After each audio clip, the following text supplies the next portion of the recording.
इयत्ता 6वी नागरिक शास्त्र धडा 3 ग्रामीण स्थानिक शासन संस्था। आज आपण ग्रामीण स्थानिक शासन संस्था म्हणजेच ग्रामपंचायत, पंचायत समिती तसेच जिल्हा परिषद यांची माहिती घेणार आहोत। पूर्वी रूढी परंपरा यांचा वापर करून समाजाचे नियमन केले जात असे, परंतु समाजाचे नियमन करण्यास फक्त रूढी परंपरा पुरेशा नाहीत, त्याला कायद्याची जोडही आवश्यक आहे। समाजाचे नियमन करण्यात स्थानिक शासन संस्था महत्त्वाची भूमिका पार पाडतात। 1992 मध्ये 73 व 74वी संविधान दुरुस्ती झाली। या दुरुस्तीने ग्रामीण व शहरी स्थानिक शासन संस्थांना संविधानात स्थान दिले। परिसराचा विकास अधिक चांगला करण्यासाठी त्यांच्या अधिकारात वाढ केली। त्यांना उत्तम काम करता यावे म्हणून त्यांच्या आर्थिक उत्पन्नाचे स्रोत वाढवले। आपल्या देशात या संस्थेबरोबरच संघ शासन आणि राज्य शासनही समाज नियमनाच्या कामात सहभागी असते। स्थानिक शासन संस्थांचे ढोबळ मानाने ग्रामीण आणि शहरी स्थानिक शासन संस्था असे वर्गीकरण केले जाते।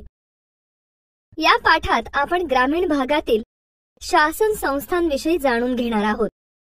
ग्रामपंचायत गावाचा कारभार पाहण्यासाठी असते। पंचायत समिती तालुक्याचा कारभार पाहण्यासाठी असते।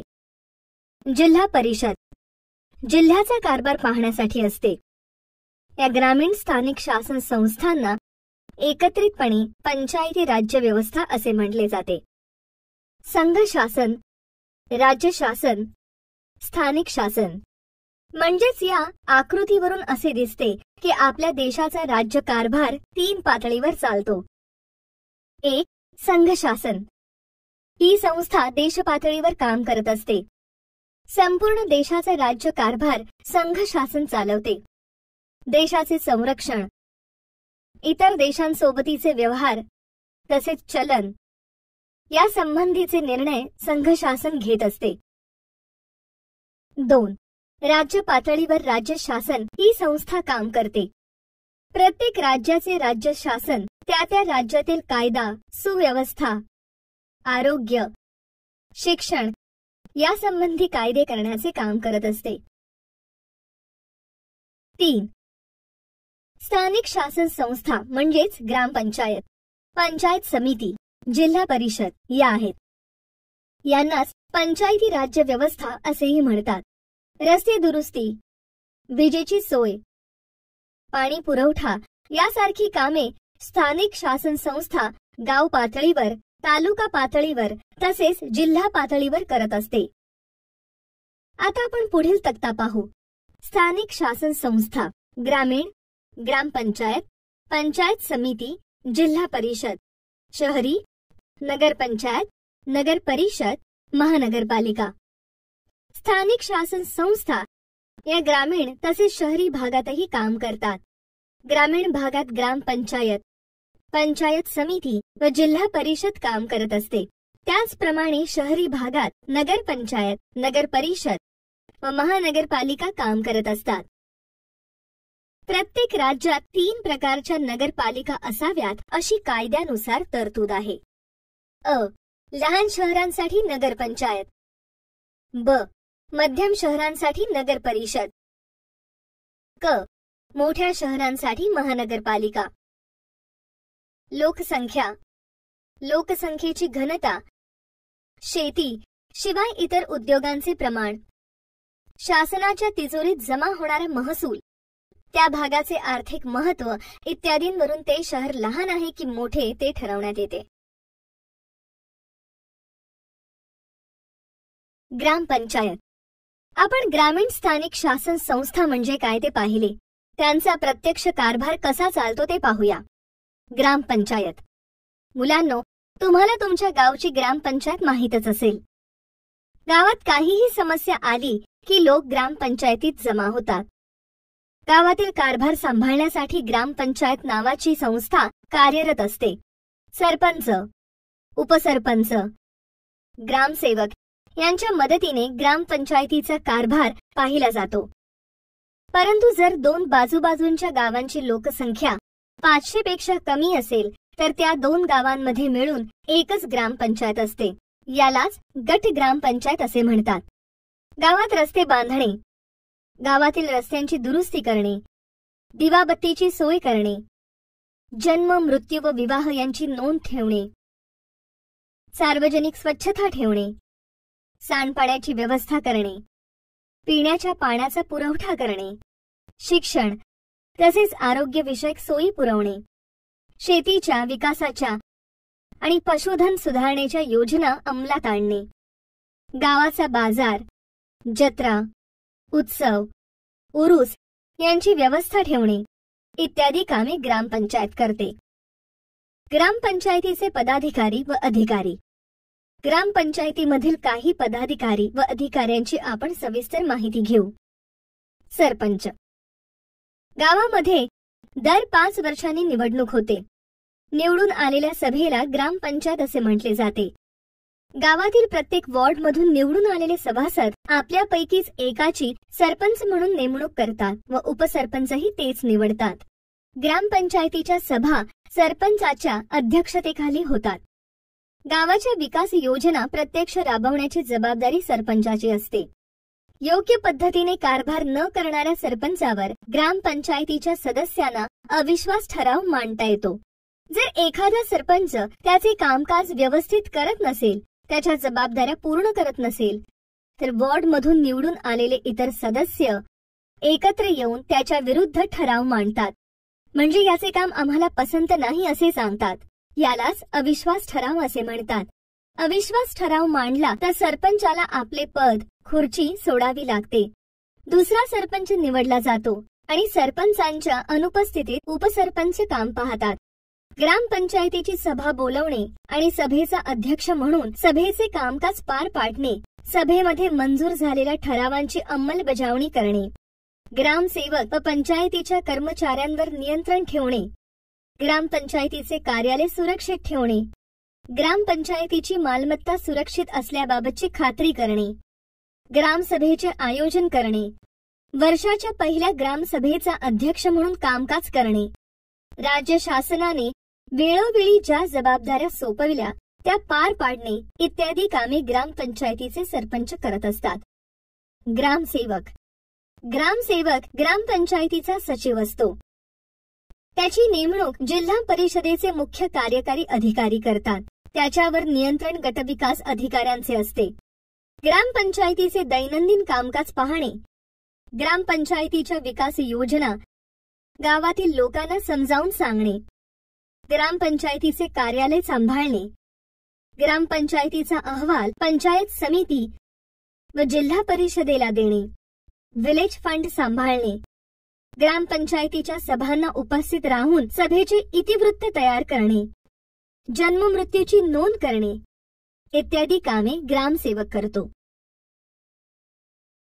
ग्रामसभा. आपण ग्रामसभेतील पदाधिकाऱ्यांची माहिती घेतली. आता आपण ग्रामसभेबद्दल माहिती घेऊ. गावामध्ये राहणाऱ्या मतदारांची सभा म्हणजे ग्रामसभा होय. मतदार म्हणजे ज्यांचे मतदार यादीत नाव आहे अशा 18 वर्षे पूर्ण झालेल्या व्यक्ती. ग्रामसभा ही स्थानिक पातळीवर राहणाऱ्या लोकांची महत्त्वाची संघटना आहे.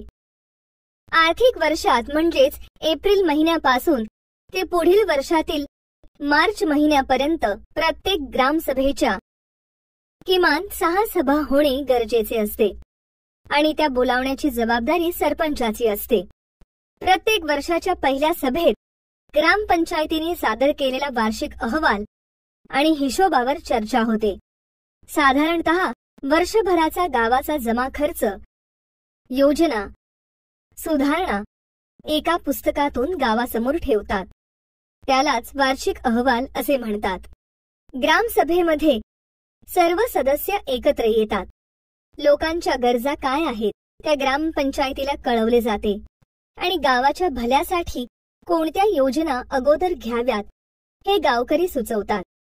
याशिवाय ग्रामपंचायतीने वर्षभरात गावांच्या विकासाची जी कामे केली असतील त्यांची माहिती व आढावा ग्रामसभेत घेतात.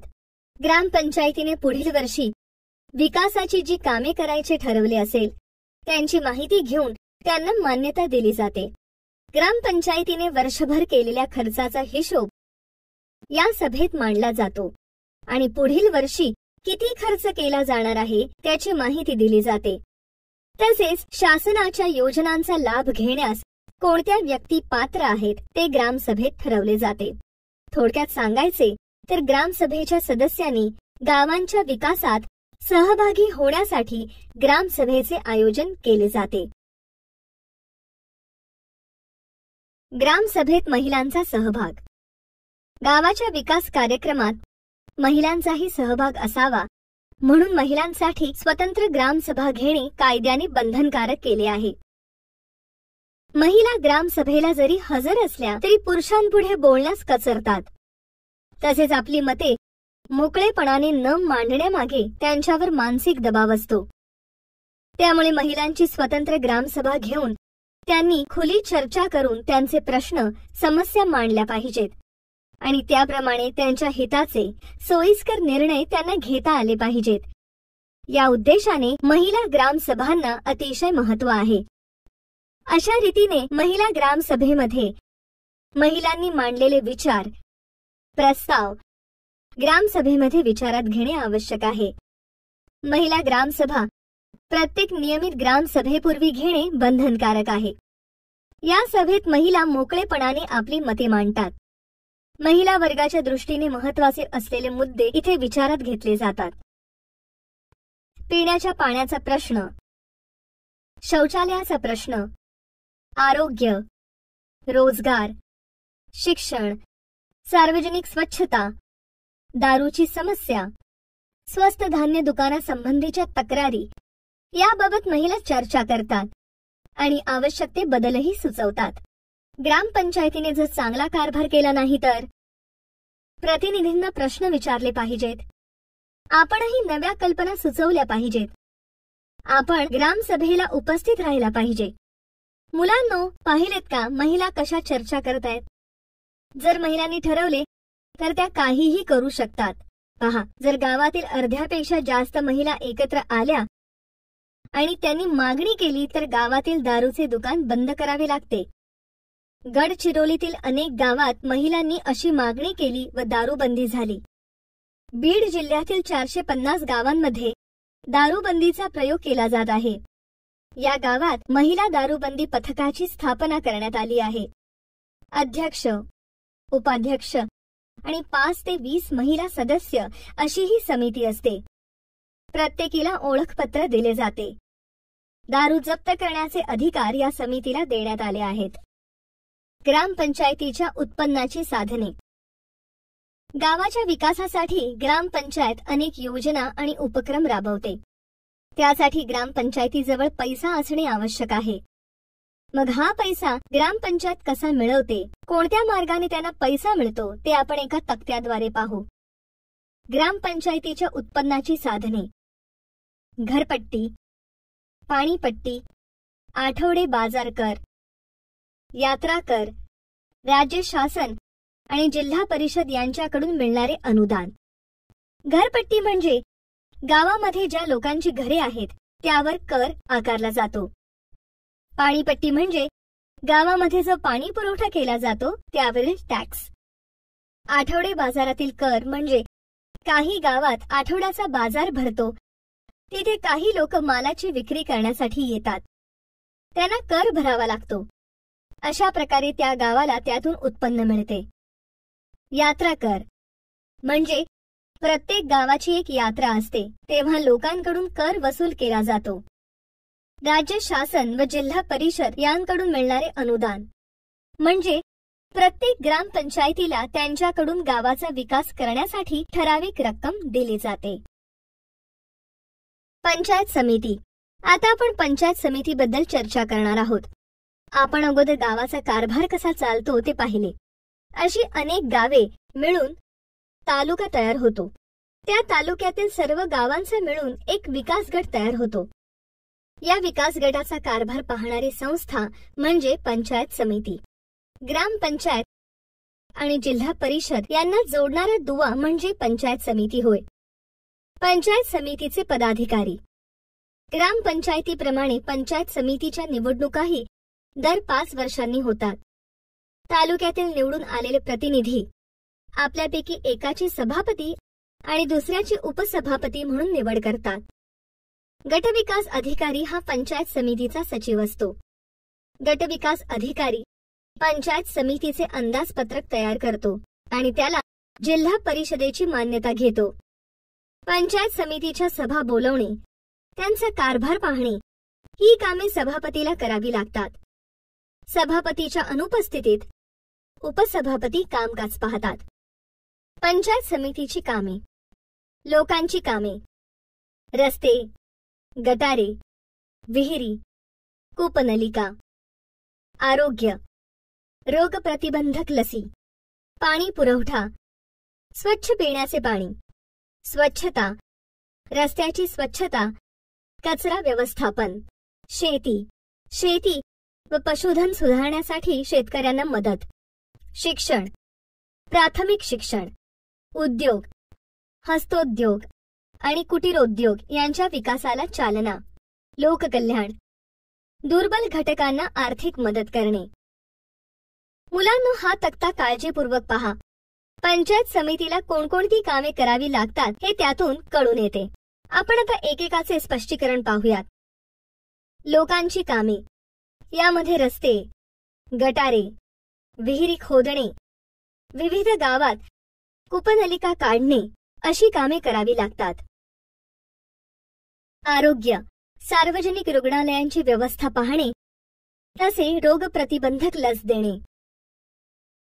पाणी पुरवठा: नागरिकांना स्वच्छ पिण्याचे पाणी पुरवणे, त्याची व्यवस्था पाहणे. स्वच्छता: रस्त्याची स्वच्छता, जो कचरा निघतो त्याची विल्हेवाट लावणे.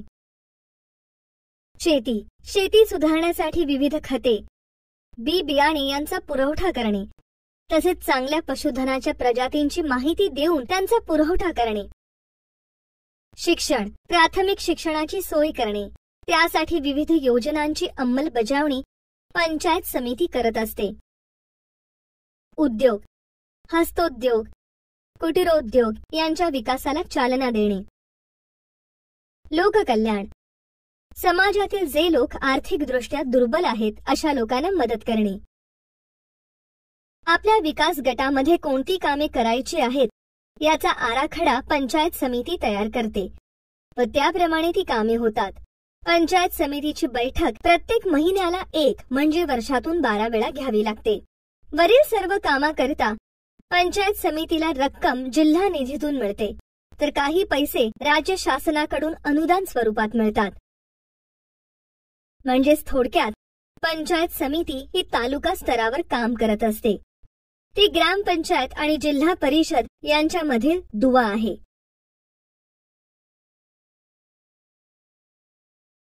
जिल्हा परिषद. आता आपण जिल्हा परिषदेची माहिती घेऊया. खेड्यातील अनेक घरे मिळून गाव तयार होते, अनेक गावे मिळून तालुके तयार होतात व अनेक तालुके मिळून जिल्हा तयार होतो आणि अशा जिल्ह्याचा कारभार जिल्हा परिषद पाहत असते. महाराष्ट्रात 36 जिल्हे आहेत, परंतु जिल्हा परिषदा मात्र 34 आहेत, कारण मुंबई शहर आणि मुंबई उपनगर हे ग्रामीण लोकवस्तीचा भाग नाहीत, म्हणून त्यांच्यासाठी जिल्हा परिषदा नाहीत. त्यांचा कारभार महानगरपालिका पाहतात. महाराष्ट्रामध्ये जिल्हा परिषदेची स्थापना 1 मे 1962 रोजी झाली. प्रत्येक जिल्हा परिषदेमध्ये लोकसंख्येनुसार कमीत कमी 50 व जास्तीत जास्त 75 सभासद असतात. जिल्ह्यातील सर्व पंचायत समित्यांचे सर्व सभापती हे जिल्हा परिषदेचे सदस्य असतात. जिल्हा परिषदेचा कारभार विविध समित्यांमार्फत चालवला जातो. वित्त समिती पैशांसंबंधी सर्व व्यवहार पाहते. कृषी समिती शेतीविषयी समस्या सोडवण्याचा प्रयत्न करते. शिक्षण समिती, आरोग्य समिती, जलव्यवस्थापन व स्वच्छता समिती महिलांचे व बालकांचे प्रश्न सोडवते. जिल्हा परिषदेचे पदाधिकारी: अध्यक्ष. ग्रामपंचायत पंचायत समितीप्रमाणे जिल्हा परिषदेच्या निवडणुकाही दर 5 वर्षांनी होतात. निवडून आलेले प्रतिनिधी आपल्यापैकी एकाची अध्यक्ष आणि एकाची उपाध्यक्ष म्हणून निवड करतात. जिल्हा परिषदेच्या सभांचे अध्यक्षपद जिल्हा परिषद अध्यक्षाकडे असते. जिल्हा परिषदेच्या आर्थिक व्यवहारावर अध्यक्षाचे नियंत्रण असते. जिल्हा परिषदेच्या निधीतून योग्य तो खर्च करण्याचा अधिकार जिल्हा परिषदेच्या अध्यक्षाला असतो. अध्यक्षाच्या गैरहजेरीत ही सर्व कामे उपाध्यक्ष पार पाडतो. मुख्य कार्यकारी अधिकारी जिल्हा परिषदेने घेतलेल्या निर्णयांची प्रत्यक्ष अंमलबजावणी जिल्हा परिषदेचा मुख्य कार्यकारी अधिकारी करतो. हे प्रशासनातील वरिष्ठ अधिकारी असतात. प्रत्येक जिल्हा परिषदेसाठी एक प्रशासकीय अधिकारी म्हणून मुख्य कार्यकारी अधिकाऱ्याची नेमणूक करतात. तो उच्च दर्जाचा अधिकारी असतो. त्याची नेमणूक आणि बदली करण्याचे अधिकार राज्य शासनाला असतात. राज्यातील सर्व गटविकास अधिकाऱ्यांवर नियंत्रण मुख्य कार्यकारी अधिकारी ठेवतात. जिल्हा परिषदेची सर्व महत्त्वाची कागदपत्रे यांच्याच ताब्यात असतात. ते जिल्हा परिषदेचे अंदाजपत्रक तयार करतात. यांचा राजीनामा मंजूर करण्याचा अधिकार राष्ट्रपतीस असतो. जिल्हा परिषदेची कामे शिक्षण विषयक सुविधा पुरवणे, आरोग्य विषयक सुविधा उपलब्ध करून देणे, जिल्ह्याला पाणी पुरवठा करणे, उत्तम शेतीसाठी बी बियाणांचा पुरवठा करणे, गावातील रस्त्यावरील दिवाबत्तीची सोय करणे, गावाच्या परिसरात झाडे लावणे, अशा प्रकारच्या सर्व कामांची जबाबदारी ही जिल्हा परिषदेची असते. थोडक्यात माहिती. आता मी तुम्हाला काही प्रश्न विचारणार आहे. दिनेश आणि नैनाला खालील गोष्टी मिळवण्यासाठी कोठे जायला सांगाल? छोट्या भावंडांच्या लसीकरणासाठी सार्वजनिक रुग्णालय, वडिलांबरोबर 7/12चा उतारा आणण्यासाठी ग्रामपंचायतीच्या ऑफिसमध्ये, नव्या खताचा वापर करण्याविषयी माहिती मिळवण्यासाठी विविध कार्यकारी सोसायटी ऑफिसमध्ये, अशुद्ध पाणी पुरवठ्याच्या विरोधात तक्रार करण्यासाठी ग्रामपंचायत, जन्माचा दाखला मिळवण्यासाठी ग्रामपंचायत ऑफिस ग्रामसेवक यांच्याकडे, उत्पन्नाचा व जातीचा दाखला मिळवण्यासाठी ग्रामपंचायत तलाठी कार्यालय. आपण पंचायत राज्य व्यवस्थेची माहिती या तक्त्याच्या माध्यमातून थोडक्यात घेऊ. जिल्हा परिषद अध्यक्ष, मुख्य कार्यकारी अधिकारी, पंचायत समिती, सभापती, गटविकास अधिकारी, ग्रामपंचायत, सरपंच मतदानाद्वारे निवडले जातात, ग्रामसेवक राज्य शासनाकडून निवडले जातात. आपण सर्व ग्रामीण शासन संस्थेतील निवडून आलेले पदाधिकारी पाहिले, त्यांचे कार्य पाहिले. पण ग्रामपंचायत, पंचायत समिती आणि जिल्हा परिषद या तीनही शासन संस्थांमध्ये निवडून येण्यासाठी काही पात्रतेच्या अटी पूर्ण कराव्या लागतात. त्या कोणत्या ते पहा. 1. निवडणूक लढवणारी व्यक्ती भारताची नागरिक असावी. 2. तिचे वय 21 वर्ष पूर्ण असावे. 3. स्थानिक मतदार यादीत त्या व्यक्तीचे नाव समाविष्ट असावे. स्थानिक शासन संस्था ग्रामीण, ग्रामपंचायत, पंचायत समिती, जिल्हा परिषद.